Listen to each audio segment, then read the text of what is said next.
తండా వాసులకు అందరికీ నా యొక్క కృతజ్ఞతలు. ఈరోజు ముఖ్యంగా ఎవరైతే సర్పంచ్ ఈరోజు ముఖ్యంగా మన గ్రామ లోకల్ బాడీ ఎన్నికల్లో మన జనార్దన్ అన్న గారు ఈ గ్రామ పంచాయతీ నుంచి నిలబడ్డాడు. ఆయన వ్యక్తిగతంగా చదువుకున్నాడు. ఈరోజు రాజకీయంగా పరంగా ఎన్నో సంక్షేమ కార్యక్రమాలకు ఆయన అందరికీ సహకరించాడు.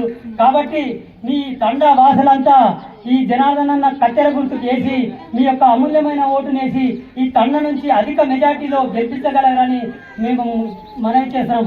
అదేవిధంగా ఈరోజు ఇంతకుముందు చెప్పిన కళాకారులు మన శిష్యుడే ఆయన ఏమన్నాడంటే మనం అభివృద్ధి ఏదైతే జరుగుతున్నదో కాంగ్రెస్ పార్టీ అభివృద్ధి ఉన్నది కాబట్టి అధికారంలో ఉన్న పార్టీని మనము ఓట్లేసి గెలిపించినట్లయితే మన గ్రామానికి ఇండ్లు కానీ మంచినీటి సమస్య కానీ రోడ్లు కానీ ఇంకా వీధి దీపాలు కానీ డ్రైనేజీ కానీ అన్ని సమస్యలు ఏవైతున్నాయో అవన్నీ మీకు రావాలంటే కాంగ్రెస్ బలపరిచిన అభివృద్ధిని మనం జనార్దన్ అన్న గారిని ఎన్నుకొని మీ యొక్క అమూల్యమైన ఓటునేసి గెలిపించాలని మా యొక్క మన కత్తెర గుర్తుకేసి మీ గౌను గుర్తు ఏదైతే వార్డు నెంబర్ ఉన్నారో ఆమె గౌను గుర్తు జనార్దన్ అన్నది కత్తెర గుర్తుకు వేసి మీ యొక్క అమూల్యమైన ఓటునేసి గెలిపించాలని మనం చేస్తున్నాం.